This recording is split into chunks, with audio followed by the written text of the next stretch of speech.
So, when I ask, what is Odoo? What comes to mind? Well, Odoo is a bit of everything. Odoo is a suite of business management software that some people say is like fertilizer because of the way it promotes growth. But some people also say Odoo is like a magic beanstalk because it grows with your company and is also magically affordable.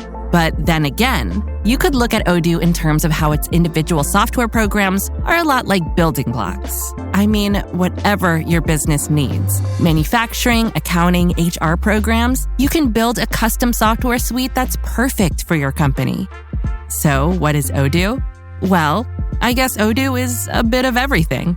Odoo is a fertilizer, magic beanstalk building blocks for business. Yeah, that's it. Which means that Odoo is exactly what every business needs. Learn more and sign up now at odoo.com. That's ODOO.com.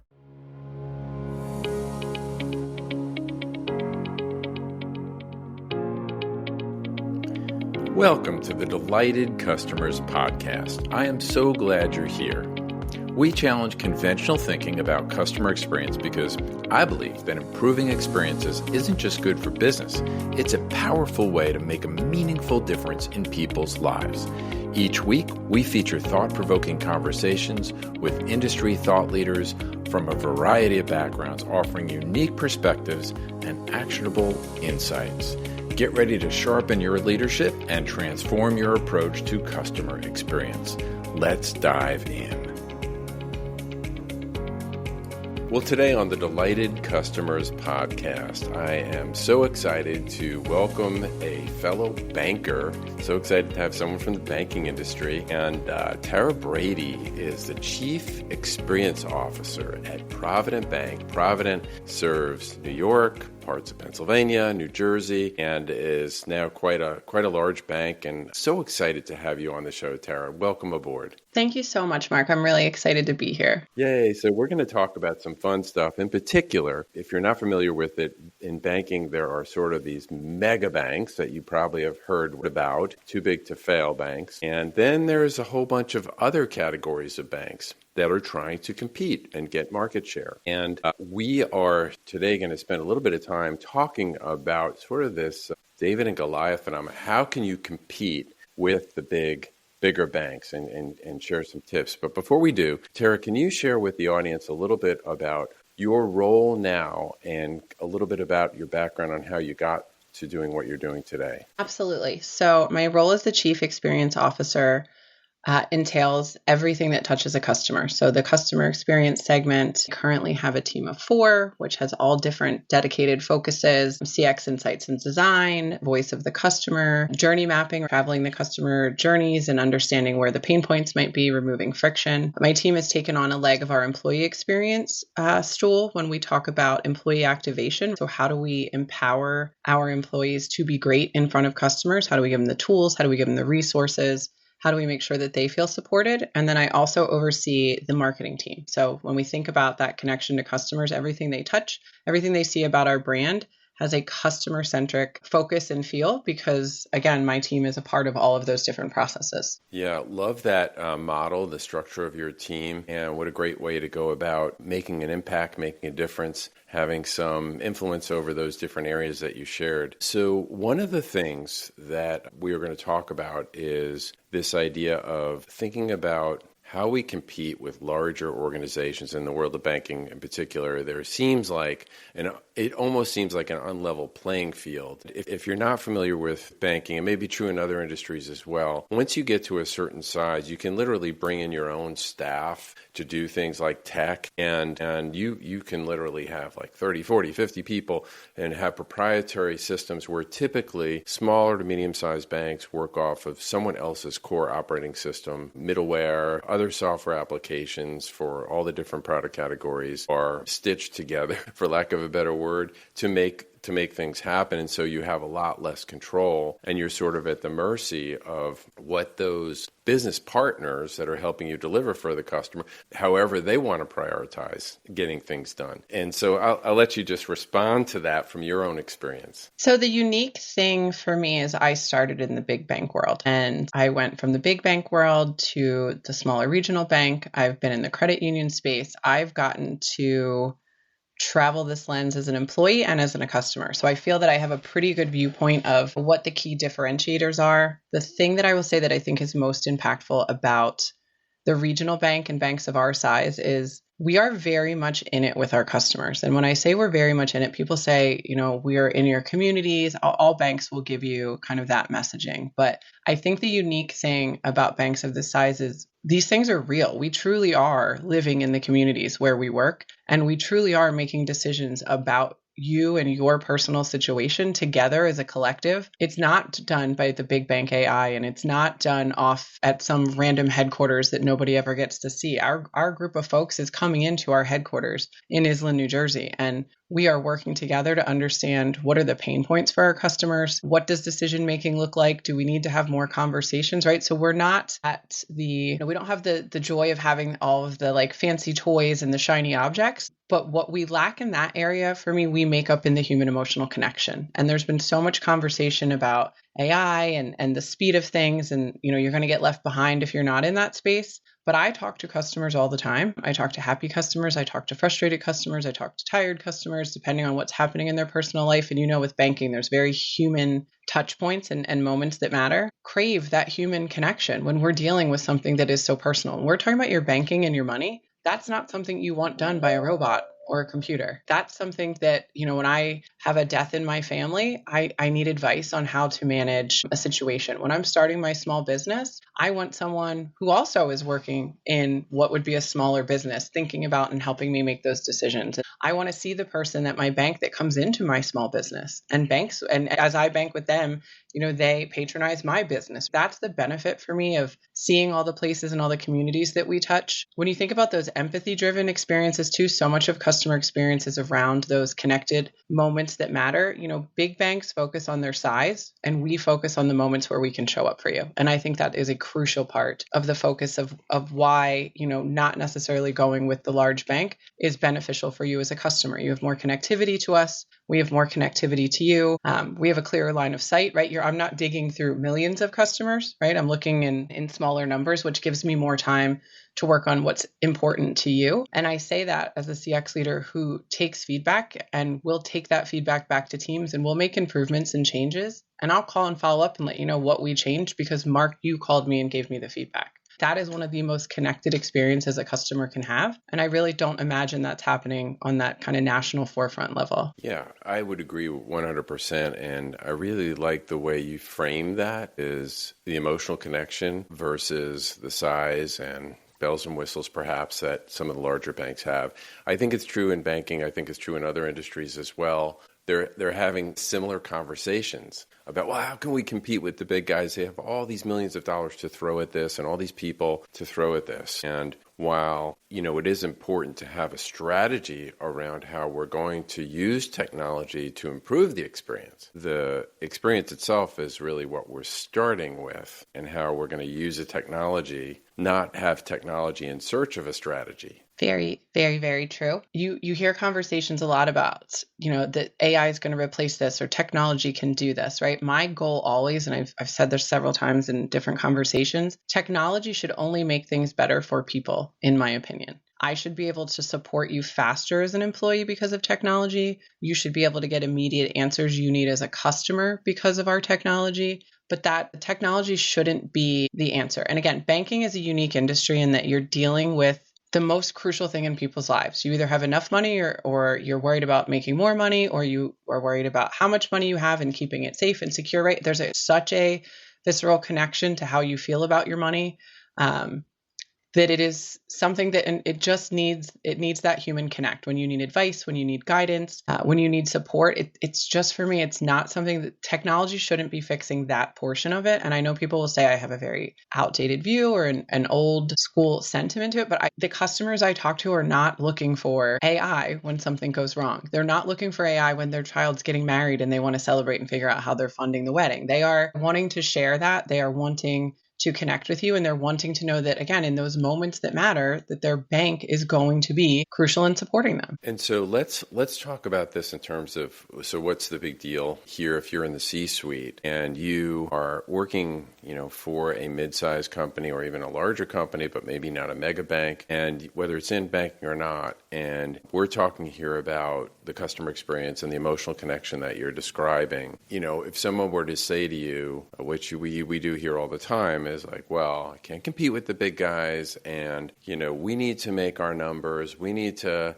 hit our revenue targets, and therefore, and we need to keep our costs low because we got shareholders to answer to. And so we need to look at our operating margins and our return on average assets and all these metrics that bankers use. We don't have the time for the emotional connection, or we have to automate as much as we can. How would you respond to that? My response would be that that's very, very short-sighted. So I think we all know it's far harder to find new customers than it is to do a really good job of taking care of the ones that you have. One of the key proponents, and this is something that I absolutely love about Provident and about my CEO, is his big push is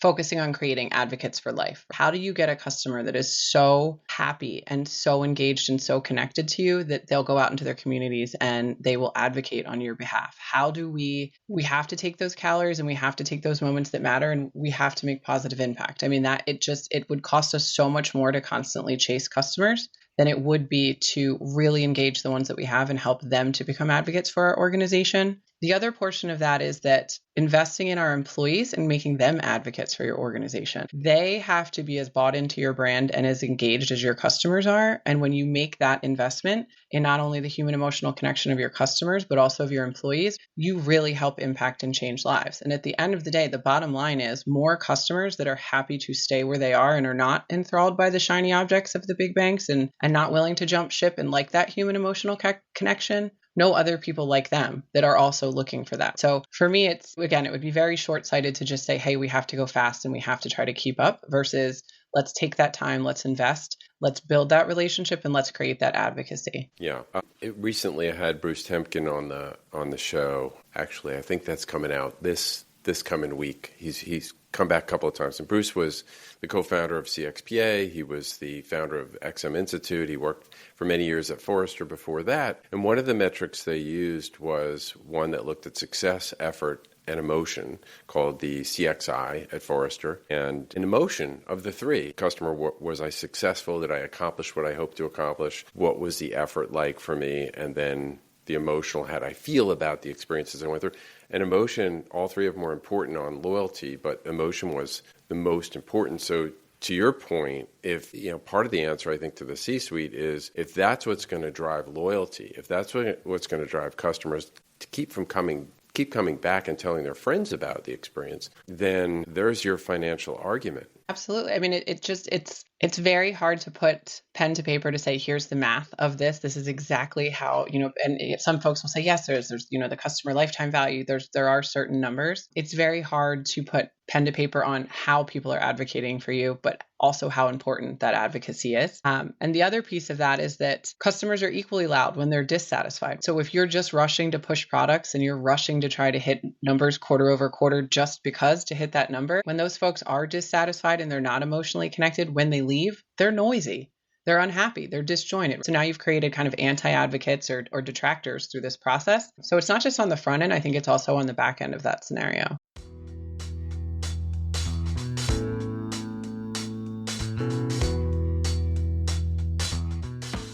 CX professionals know that every touch point matters, but managing the entire customer journey can be challenging, especially for enterprises, due to disjointed data, difficulty aligning stakeholders, and struggling to secure executive support. That's where JourneyTrack comes in. JourneyTrack integrates journey mapping, management, and measurement, allowing you to pinpoint friction, optimize experiences, and demonstrate the ROI of CX initiatives. So you can align teams, break down silos, and then you can track improvements in real time. With Journey Track, you get visibility across every channel and touch point. No more guesswork, just clear insights and measurable results. Join the CX leaders who transform journeys into improved experiences with impactful business outcomes like reduced churn and increased customer lifetime value. Visit journeytrack.io today and see how better journeys lead to better business.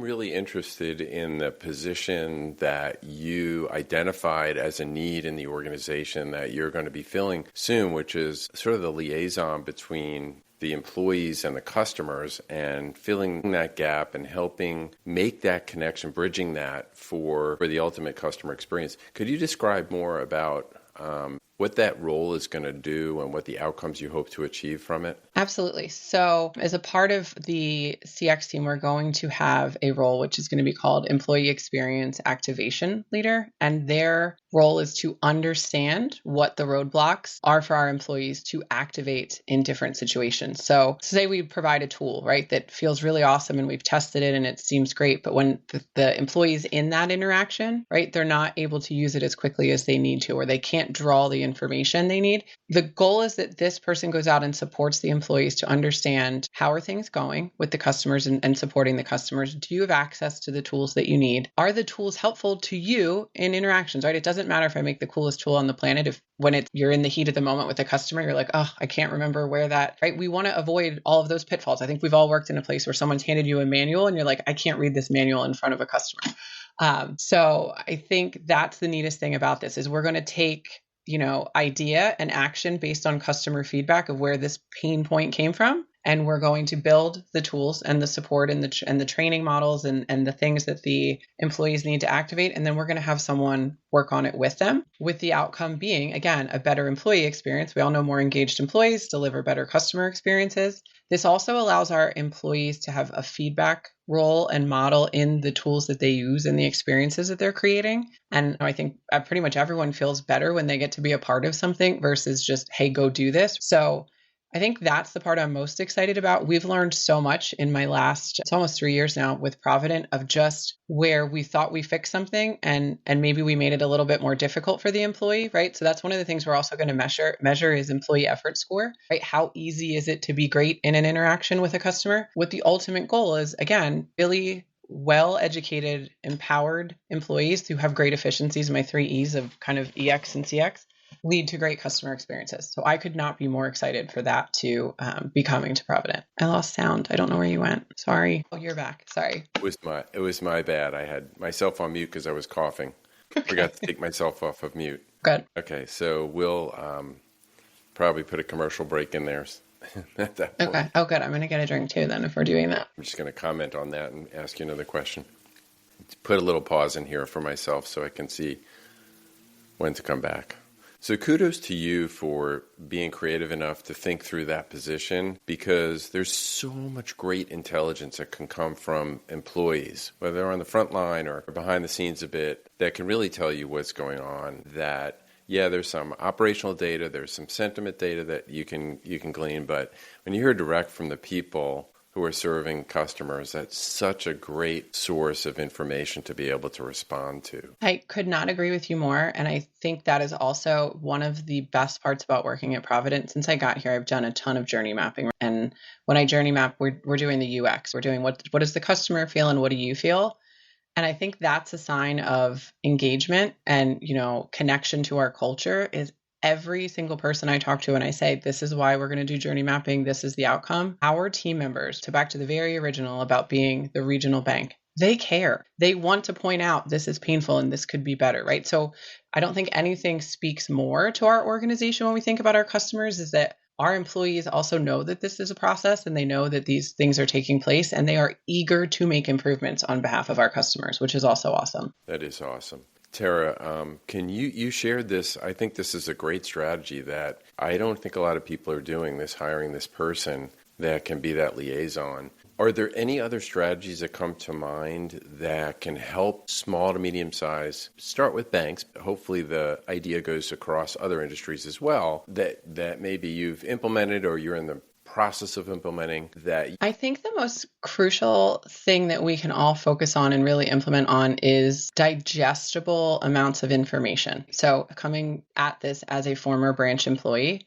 there are a lot of things that you have to tackle. In the day to day, there's a lot of things that you have to remember. And every day something's changing at a bank all the time. We're always getting new information, new promotions, new campaigns, new alerts. So putting things into digestible, easy to access, tidbits, I find to be incredibly crucial for improving this process. And I also just think it goes back to listening to the employees. So I know we're creating this role, but if they're telling you that things are inefficient, and if they're telling you we can design the best CX process in the whole world, if they can't activate on it, and they're saying this is hard to do, or I'm not capable of creating the experience you're trying to do, not listening, we're doing these folks a disservice. We're disengaging folks. We are putting them in possible situations where they can't win the moments that matter. So we talked about how crucial it was that we show up in those moments. If we don't hear them and we don't address what those pain points are, then we're truly setting them up for failure when we really need every at-bat and every win that we get in front of a customer. We need every moment to be something that they want to repeat and that they want to talk about. So those are the two things that I've spent a ton of energy focusing on over the last 2 years. We are continuing to evolve and adapt different ways. How do we make it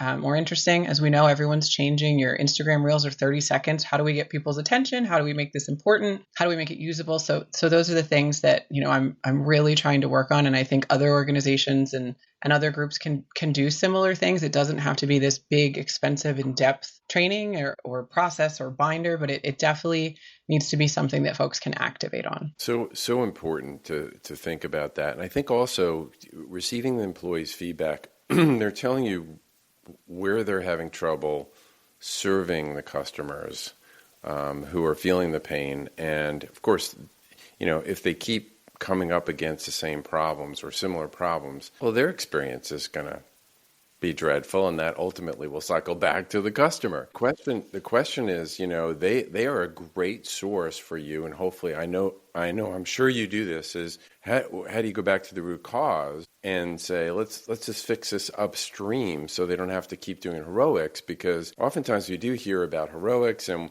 there's kudos given at town hall meetings about, Joanne did 3 jumps and a flip to make this customer happy. And wow, good for Joanne. She went out of her way. She worked late. She worked weekends. Created this report. But the bottom line is, you got the best situation to fix it where it originates, right? Yeah. And I think that's the interesting, based on what you just said, why did Joanne have to do 3 backflips and a cartwheel to get there? Why did we make it such a difficult process? And I know you talk a lot about the hero piece, but we should just get to be the awesome person in other people's stories in the bank. We shouldn't have to be the hero in these scenarios. It should be simple enough that, we're going through the processes and the efficiencies that make sense for customers. So that's one of the first things I ask. I think I drove everybody a little bit nuts when I first got here, because everything I get into, I go, why do we do it this way? Why did we keep doing it this way?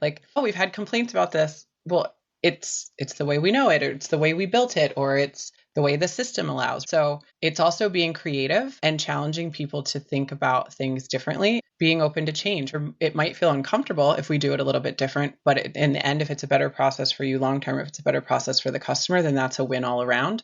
Because I think at the end of the day, the goal is that our employees want to feel connected to our customers. They genuinely care about what's going on in our customers' lives. The success and, we call them customer compliment letters that we get, some of the things that our customers say, it's amazing. It's so amazing to hear about the impact that our employees have had on these folks' lives. And it's such a neat way to kind of showcase that. So as an example, we have an awards platform, a recognition platform. We take the verbiage, we take the actual verbatims from our customers, and we put that out for the whole organization to see. Not only did Mark say he liked this experience, he said you made him feel heard. He felt like he could trust you with, what was going, those really crucial pieces, so that so often we get stuck in what went wrong or what's difficult. We also want to make sure that we're highlighting you were able to create this amazing moment just by listening to the customer, engaging with the customer, and meeting their needs. So there's a lot of, different ways that we can impact the employees and the customers at the same time. But I think this is removing, again, the hopscotch and the backflips is crucial. Yeah. As you look to the future, as you think about the bank, and your bank has grown quite a bit in the last few years, you're going to have to scale what you're doing so that you can deliver at least as good or better an experience for your customers to try and drive their loyalty and have them tell their friends and get referral business and all that good stuff. What do you have in mind as the organization grows to kind of keep that personal, keep that level of emotional connection we talked about earlier in place? So the things that are crucial for me are in improving our CX training and creating those empathy touches and really keeping the human emotional connection as a key point. As we grow, we need to introduce CX sooner. We need to introduce CX more often. We need to make sure that we help folks understand. It used to be in banking that your customer competed with the bank across the street. They'd say across the street, they do this. Now we're competing with every single interaction that your customer has everywhere they go. We're not comparing bank to bank anymore. We're comparing the most recent thing that happened to me. The customer expectations have changed for how fast or how quickly you can do things, but also, the piece just around, but also keep me safe. So do things fast, but make sure nothing goes awry. So there's definitely opportunities for us, again, to continue to improve training, to introduce training sooner, and to constantly have reminders in those spaces, right? Inspect what you expect. What gets tracked gets impact is, one of the ways I've always heard it. So making sure that as we scale, we keep that personal touch, right? We remember our customers' names. We know why they were in the last time they were in, but also make sure that we're ready to deliver the experiences that they're having elsewhere. Yeah, I love that you said we remember what they came in for the last time they came in or called in for, interacted with us. And I think and I'd be curious to get your opinion on this, but one of the other advantages of the smaller banks versus a larger bank, and I'm thinking now about business or commercial clients, is if they're in a business, for example, that's cyclical.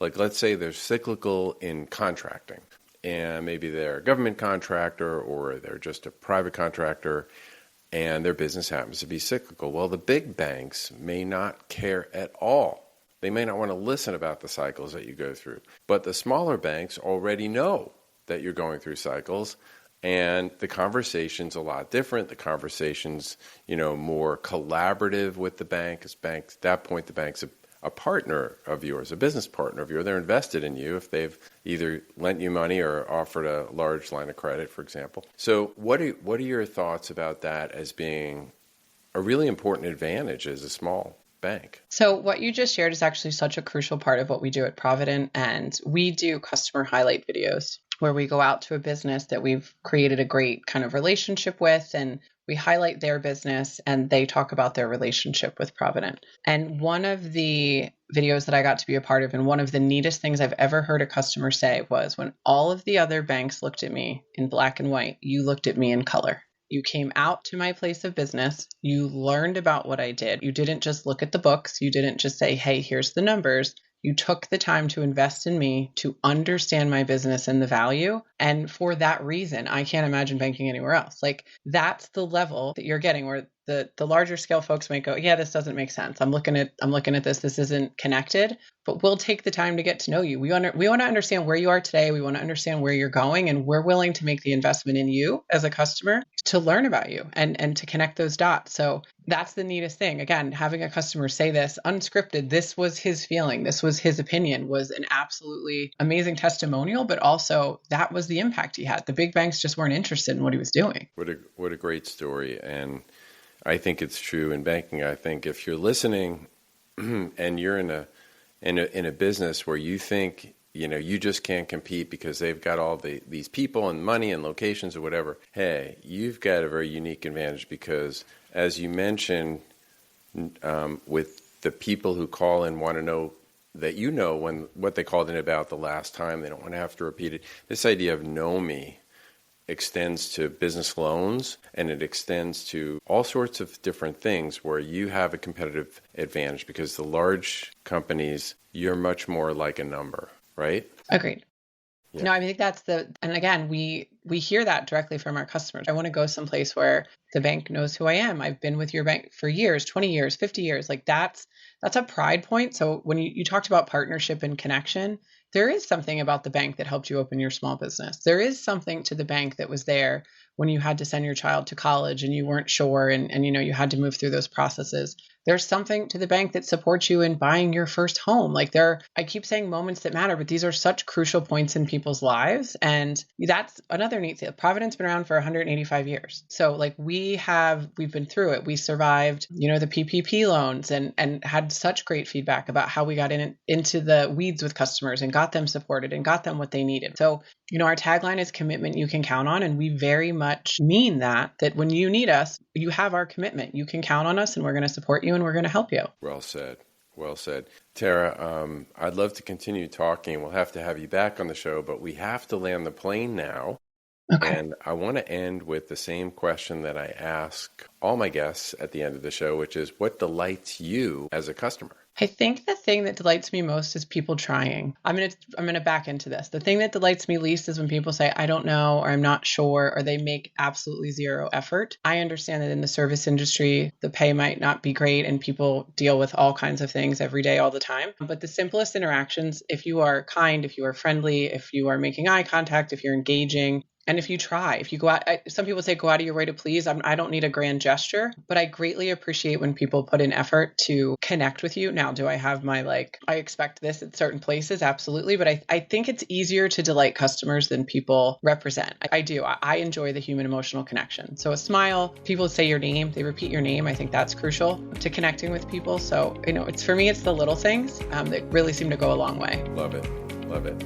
Tara, congratulations on the great work that you're doing at Provident Bank, and thank you so much for being a guest on the show. Thank you so much for having me, Mark. I really had a great time. I appreciate it. I hope you enjoyed this episode of the Delighted Customers podcast. It would mean so much if you would take a moment to subscribe. You can go to Apple, Spotify, Amazon Music, or wherever you listen to podcasts, click on the plus sign or follow button, and that will ensure that you don't miss an episode, and it helps get the word out to others. While you're there, I'd love it if you'd leave a 5-star review. I look forward to seeing you back here next Thursday. Time is precious, and so are our pets. So time with our pets is extra precious. That's why we started Dutch. Dutch provides 24/7 access to licensed vets, with unlimited virtual visits and follow-ups for up to 5 pets. You can message a vet at any time and schedule a video visit the same day. Our vets can even prescribe medication for many ailments, and shipping is always free. With Dutch, you'll get more time with your pets and year-round peace of mind when it comes to their vet care.